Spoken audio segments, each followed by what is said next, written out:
దేశం వైపు ఇలా చూపున్నది. సెంటిమెంట్లు మాటలతో తెలంగాణ ఎట్లా సాధించుకున్నామో అట్లే కూడా సెంటిమెంట్లు మాట్లాడి అటనే సెంటిమెంట్లు తీసుకొచ్చి అదే సెంటిమెంట్ మాట్లాడి మళ్ళీ ఇప్పుడు కేంద్రంలో పోయి రాజకీయం చేయాలంటటువంటి ఒక దుర్బుద్ధితోన ఈయన ఆడుతున్నటువంటి దగులుబాజీ రాజకీయం చేస్తున్నాడు కేసీఆర్. ఉద్వేగాల భారత్ కాదు, ఉద్యోగాల భారత్ కావాలంట. అయ్యా, ఉద్వేగాలు నింపేటోడు నీ అంత కంటే నింపేటోళ్ళు ఎవరైనా ఉన్నారా? ఆయన కేసీఆర్కి అంత సెంటిమెంట్ మాట్లాడేటోళ్ళు ఇంకెవరైనా ఉన్నారా చెప్పండి. వేరే వాళ్ళు ప్రజల సెంటిమెంట్లతో ఆడుకునేటటువంటి వ్యక్తి కేసీఆర్.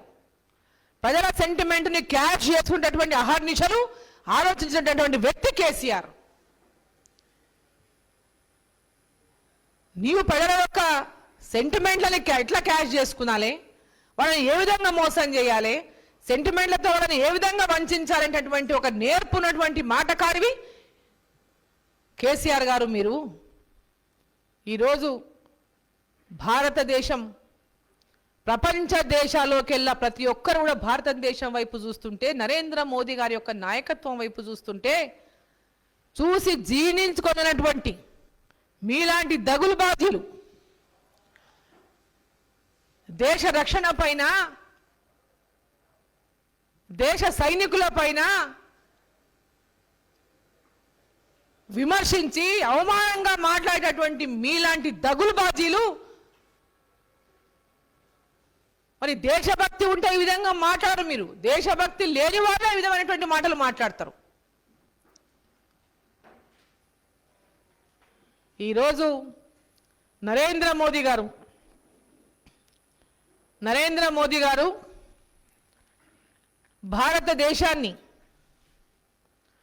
భారతదేశాన్ని ప్రపంచ పటంలో అభివృద్ధి పదంలో నంబర్ 1 స్థానంలో నిలపాలనేటటువంటి లక్ష్యంతోన ధ్యేయంతోన ఇవాళ పనిచేస్తూ ఉన్నారు. సబ్కా సాత్, సబ్కా వికాస్, సబ్కా విశ్వాస్, సబ్కా ప్రయాస్ అనేటటువంటి నినాదంతో అంత్యోదయ చిట్ట చివరి వ్యక్తి వరకు ప్రభుత్వ ఫలాలు అందాలనేటటువంటి లక్ష్యంతోనే ఈరోజు నరేంద్ర మోదీ గారు అహర్నిశలు పనిచేస్తూ ఉన్నారు. నరేంద్ర మోదీ గారు రోజు 18 గంటలు పనిచేస్తే కేసీఆర్ గారు 18 గంటలు రెస్ట్ తీసుకుంటారు.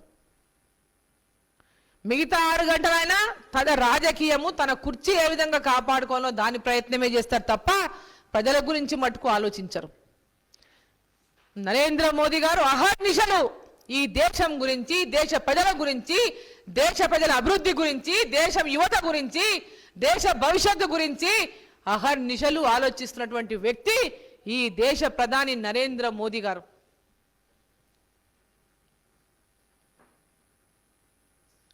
ఈరోజు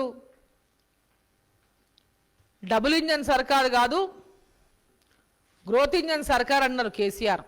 నేను ఒకటి అడుగుతున్నా, గ్రోత్ ఎక్కడుంది నీ దగ్గర చూపి. పైన నువ్వే ఉన్నావు ముఖ్యమంత్రిగా, నీ కింద జెడ్పీ చైర్మన్ నీ ఓడే, నీ కింద ఎంపీపీ నీ ఓడే, నీ కింద సర్పంచ్ నీ ఓడే, మున్సిపల్ చైర్మన్ నీ ఓడే, మున్సిపల్ కార్పొరేటర్ నీ ఓడే, మున్సిపల్ మేయర్లు మీ ఓడే. ఎక్కడ అభివృద్ధి జరిగిందో చూపి. నీకు అభివృద్ధి చేసేటటువంటి గుణం నీకు లేదు. నీకు అభివృద్ధి చేసే గుణం ఉంటే ఈ పాటికి ఈ రాష్ట్రం ధనిక రాష్ట్రం తెలంగాణ రాష్ట్రం ఎన్నో కిలోమీటర్ల అభివృద్ధిలో పరిగెత్తాలా. కానీ అన్ని కిలోమీటర్లు, 100 కిలోమీటర్లు వెనక్కిపోయింది తెలంగాణ రాష్ట్రం నీ యొక్క పాలన లోపల. కేవలం సెంటిమెంట్లతో ఆడుకుంటూ, ప్రజల బీదరికంతో ఆడుకుంటూ, డబ్బులను కేవలం లక్షల కోట్ల డబ్బులు సంపాదించి డబ్బులతోనే రాజకీయం చేస్తాంటటువంటి ఒక రాజకీయ పరమైనటువంటి నీ పీఠాన్ని కాపాడుకోవడానికి నీ ప్రయత్నం అంతా సాగుతున్న తప్ప తెలంగాణ అభివృద్ధి కోసం మాత్రం కాదు, తెలంగాణ బిడ్డల భవిష్యత్తు కోసం మాత్రం కాదు అని చెప్పి సందర్భంగా నేను తెలియజేస్తా ఉన్నా. ఇక చట్టసభల్లో మహిళలకు రిజర్వేషన్ గురించి మాట్లాడతారు.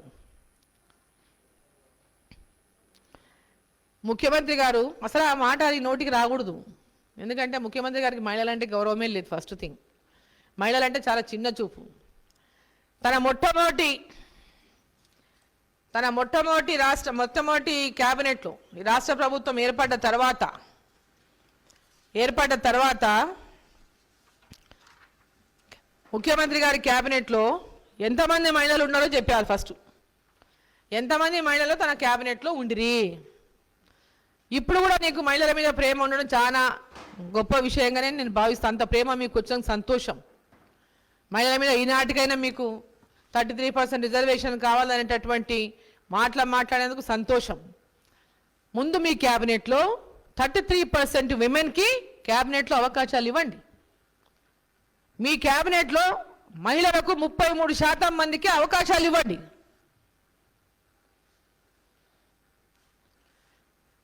ఓరికి మనం చెప్పడానికంటే ముందు మనం పాటించి ఇంకొకరికి చెప్పాలి. మనం చెప్పాలి. నువ్వు ఇక్కడ పాటించి చూపించి ఇంకొకరికి ఆదర్శంగా నిలువు.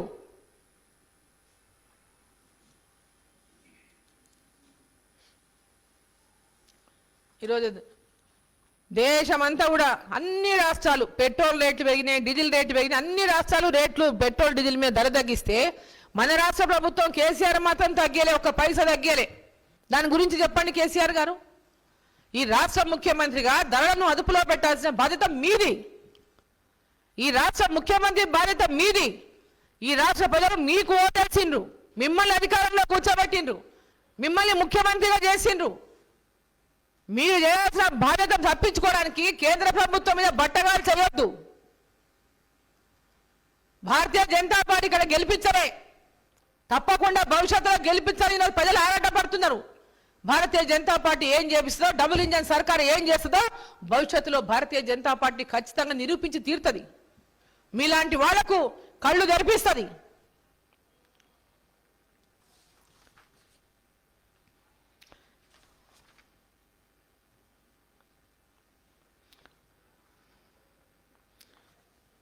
ఇక ప్రాజెక్టుల గురించి మన సార్ మాట్లాడతారు. ఇక ప్రాజెక్టుల గురించి నేను చెప్పిన ముందు మనం పూర్తి చేసుకోకుండా నీళ్ళు ఇవ్వకుండా ఎండబెట్టి మనకు వచ్చిన మన నీళ్ళనే 299 TMs వాడుకోలేనటువంటి ఒక అసమర్థుడు కేసీఆర్. ఇంకా భారత రాజ్యాంగం ప్రతిపాదించిన సమాఖ్య విలువలను కాదరాస్తుందట కేంద్ర ప్రభుత్వం. అయ్యా, బాబాసాహెబ్ అంబేద్కర్ గారు రచించినటువంటి రాజ్యాంగాన్ని అవమానించినటువంటి నీకు రాజ్యాంగ విలువలంటే అర్థం తెలుసా? నీకు రాజ్యాంగాన్ని గౌరవించదే తెలియదు. రాజ్యాంగం అంటే ఓన్లీ కేసీఆర్. రాజ్యాంగం అంటే నీ దృష్టిలో ఓన్లీ కేసీఆర్. బాబాసాహెబ్ అంబేద్కర్ గారి యొక్క రాజ్యాంగం వల్లనే నువ్వు ముఖ్యమంత్రి అయినవు, తెలంగాణ రాష్ట్రం వచ్చింది, నువ్వు ముఖ్యమంత్రి అయినట్టు దానివల్లనేటువంటి విషయాన్ని మర్చిపోతున్నాడు కేసీఆర్. గవర్నర్ గారిని అవమానాల పాలు చేస్తా ఉన్నాడు రోజు రోజుకి. అంటే రాజ్యాంగాన్ని అవమానిస్తున్న కొత్త రాజ్యాంగం రాస్తారట ఆయన. కేసీఆర్ రాజ్యాంగం, కల్వకుంట్ల రాజ్యాంగం. ప్రజాస్వామ్యం లేనటువంటి రాజ్యాంగం రాస్తారట కేసీఆర్ గారు. అంటే గవర్నర్ గారు ఉండొద్దట, ఆ వ్యవస్థనే ఉండొద్దట. ఈయన లాంటి వాళ్ళు ఏ కాగితం పంపిస్తే ఆ కాగితం సంతకం కళ్ళు మూసుకొని సంతకం చేసి పంపారట గవర్నర్లు. అంటే ఇగో నేను 1000 కోట్లు ప్రభుత్వం నుంచి తీసుకుంటున్నాను సంతకం చేసి పంపంటే పంపించాలి. గవర్నర్ అంటే పాపం ఆయన చెప్పినట్టు వినేటట్టు ఉండాలి. ఆయన ఎవరినో తన దగ్గర ఉండి ఎలాంటి ఇది లేకున్నా చట్టాన్ని అన్నింటినీ కాలరాసి తను ఏం చెప్తే అది గుడ్డి సంతకం చేసి పంపాలి. అటువంటి వాళ్ళు ఉంటే గవర్నర్ని గౌరవిస్తాడు. ఒక మహిళ అనేటటువంటి గౌరవం లేదు. ఈయనటం 33% రిజర్వేషన్ గురించి మాట్లాడుతున్నాడు. ఒక మహిళ గవర్నర్గా ఉంది తెలంగాణ రాష్ట్రంలో. ఆ మహిళని ఎన్ని రకాలుగా అవమానించాలనో అన్ని రకాలుగా అవమానిస్తూ ఉన్నారు మీరు, మీ ఎమ్మెల్యేలు, మీ మంత్రులు, మీ అధికారులు. ఇది ప్రజాస్వామ్యమైనటువంటి ప్రభుత్వం అనుకుంటారా, రాజరిక ప్రభుత్వం అనుకుంటున్నారా మీరు? ఈరోజు రాజ్యాంగం గురించి మీరు మాట్లాడేది, రాజ్యాంగాన్ని అవమానిస్తున్నటువంటి మీరు, రాజ్యాంగాన్ని బాబాసాహెబ్ అంబేద్కర్ గారు రాసిన రాజ్యాంగాన్ని మార్చాలని మాట్లాడినటువంటి మీరు, రాజ్యాంగం పైన విలువ లేనటువంటి మీరు, రాజ్యాంగ విలువలని కేంద్ర ప్రభుత్వం అట అప్రజాస్వామికంగా వ్యవహరిస్తుందట. నువ్వా వ్యవహరిస్తున్నది, కేంద్ర ప్రభుత్వమా? కొంచెమైనా సోయి ఉందా మాట్లాడేటప్పుడు? ఇక నవోదయ విద్యాలయాలు, వైద్య కళాశాలలు. వైద్య కళాశాలలు ఎక్కడెక్కడ ఆడ ఈడ ఏదో శాంక్షన్ చేసిండు. గతంలో నవోదయ స్కూళ్ళు వచ్చినాయి, అదేవిధంగా సైనిక్ స్కూల్స్ వచ్చినాయి. ఇప్పటిదాకా వాటికి అతి లేదు గతి లేదు, ఎక్కడ ఇంత జానని భూమి ఇవ్వలే. శాంక్షన్ అయినటువంటి స్కూళ్ళకు కూడా ఇప్పటిదాకా ల్యాండ్ వీళ్ళు అలొకేషనే చేయలే. జిల్లాలలో ఆ శాంక్షన్ అయినటువంటి స్కూల్స్కి ఇప్పటిదాకా వీళ్ళు స్థలాలు గుర్తించి ఆ స్థలాలు సేకరించమనే ప్రతిపాదనలు కేంద్ర ప్రభుత్వానికే పంపలే. వీళ్ళకు స్థలాలు ధనిక రాష్ట్రము, ప్రభుత్వ స్థలాలు లేని చోట డబ్బులు పెట్టి ప్రభుత్వం సొంతంగా ల్యాండ్ సేకరించాలి. కానీ అది కాకుండా ప్రభుత్వం బీదోళ్ళకి ఇచ్చిన భూములు గుంజుకోవడం, బీదోళ్ళకి ఇచ్చినటువంటి ఇళ్ల పట్టాలు గుంజుకోవడము, వాళ్ళని ఇండ్లు లేనోళ్ళుగా భూములు లేనోళ్ళుగా మార్చేయడము, ఇండ్లు లేనోళ్ళకు ఇండ్లు కట్టియాల్సిన సొంత జాగాలను గుంజుకొని, ప్రభుత్వం ఇచ్చినటువంటి జాగాలను కూడా గుంజుకొని ఈరోజు ఏదో సేకరించిన ఆదరాబాదలాగా పంపిస్తున్నారు.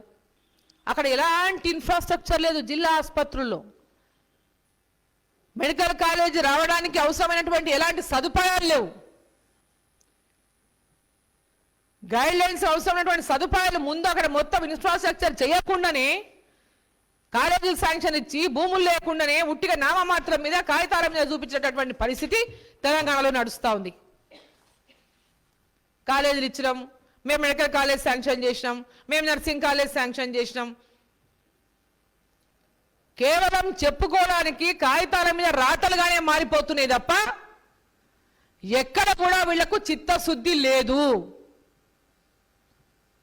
కేంద్ర ప్రభుత్వం చాలా స్పష్టంగా చెప్పింది, ప్రతి జిల్లాకు ఒక మెడికల్ కాలేజీని శాంక్షన్ చేస్తాము అనేటటువంటి ప్రతిపాదన కేంద్ర ప్రభుత్వం చాలా స్పష్టంగా చెప్పింది. దానికి అవసరమైనటువంటి విధంగా ప్రతి జిల్లా ఆసుపత్రిలో ఇమ్మీడియట్ గా ఇన్ఫ్రాస్ట్రక్చర్ ని పెంచుకోవాల్సినటువంటి అవసరం ఉండి కూడా ఈ రాష్ట్ర ప్రభుత్వం నిర్లక్ష్యం వహిస్తూ ఉంది. పూర్తిగా నిర్లక్ష్యం వహిస్తూ ఆ ఆపాదన కేంద్ర ప్రభుత్వం మీద తోసేయడం. ఈరోజు ఎక్కడ కూడా ఒక చిత్తశుద్ధి లేకుండా కేవలం కాగితాల మీద నీటి మీద రాతల్లాగా ఈ రాష్ట్ర ప్రభుత్వం పాలన అందిస్తూ ఉంది. హాయ్ ఫ్రెండ్స్, మా టుడే టుమారో యూట్యూబ్ ఛానల్ చూస్తున్నందుకు చాలా థ్యాంక్స్. మరిన్ని లేటెస్ట్ వీడియోస్ కోసం వెంటనే సబ్స్క్రైబ్ చేయండి. అలాగే ఈ బెల్ ని కూడా రింగ్ చేసేయండి. మా నోటిఫికేషన్స్ అన్ని మీ మొబైల్లో వస్తాయి. అలాగే మా వీడియోస్ మీకు నచ్చితే లైక్ చేయండి, షేర్ చేయండి, నచ్చకపోతే కామెంట్ చేయండి.